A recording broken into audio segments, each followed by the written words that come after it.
Okay, so in this video we're going to be reviewing potential flow and the concept of a stream function. All right, so what is potential flow? So potential flow is a branch of fluid analysis that basically aims to obtain spatial distribution functions that describe how the velocity and pressure vary within a fluid, right?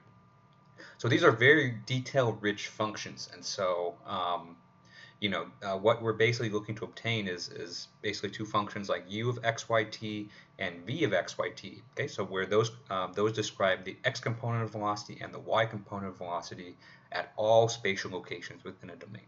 Okay, and I think it's a little bit hard to grasp the concept of these without figures. And so if you have the velocity field, you have those two functions, you would be able to produce like some figures that you see below there. Okay, and as you can imagine, if you're analyzing a fluid flow, having a detailed map or having a detailed figure like this that shows how the flow behaves is really really valuable for analysis.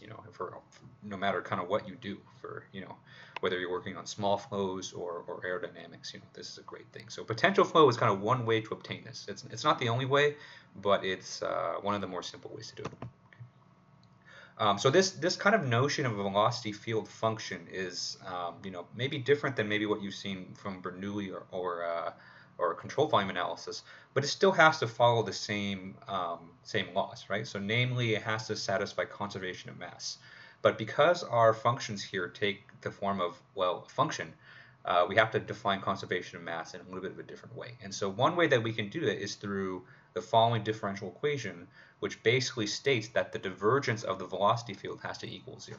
Okay, and so it's kind of a condensed mathematical way of saying that you can't have sources or sinks of mass just spontaneously spawn within the flow, which I think we know intuitively. This is just the mathematical way to describe it. Okay.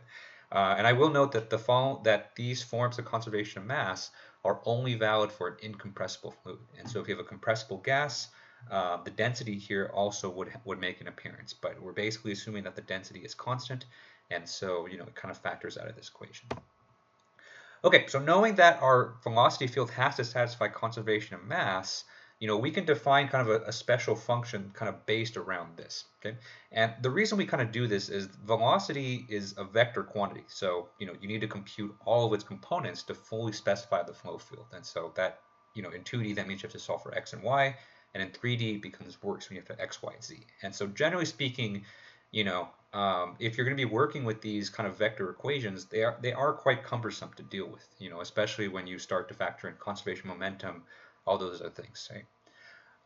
On the other hand, if you have a scalar function, a scalar is just a single number, and so scalar functions are a lot more easy to work with. And so this idea of a stream function being one that's a scalar field kind of came about from this way. Okay, and the way that we define this is that if you have your scalar function, you can take derivatives of it to obtain the velocity components, right? And so we define the stream function to be this function psi, where the psi is some function of x and y.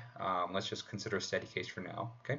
And if we define the velocity components by taking the derivatives of psi, and you plug those values of u and v into the conservation of mass equation, you'll see that conservation of mass is automatically satisfied. Okay, so the stream function is a scalar function. For one, it simplifies our analysis because it's scalar.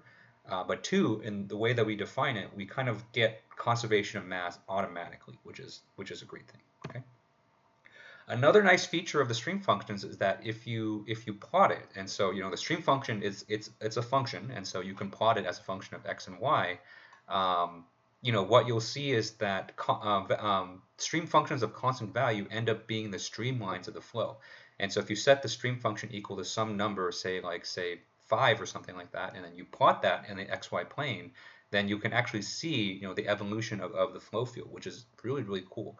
And you can find different stream functions by setting the stream function equal to different values. Okay, so here's kind of an example here where I've set the stream function to 4 different values, and here are the streamlines that result. Okay. Okay, and so how do you compute stream functions? So all that sounds great, but it's useless if we don't know how to actually solve for them, right?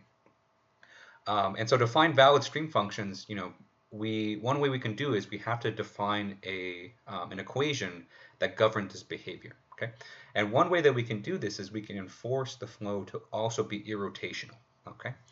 And what irrotationality means is that the curl of the velocity field has to equal to 0, right? And so if you apply this curl operator here, and you get this component here, okay?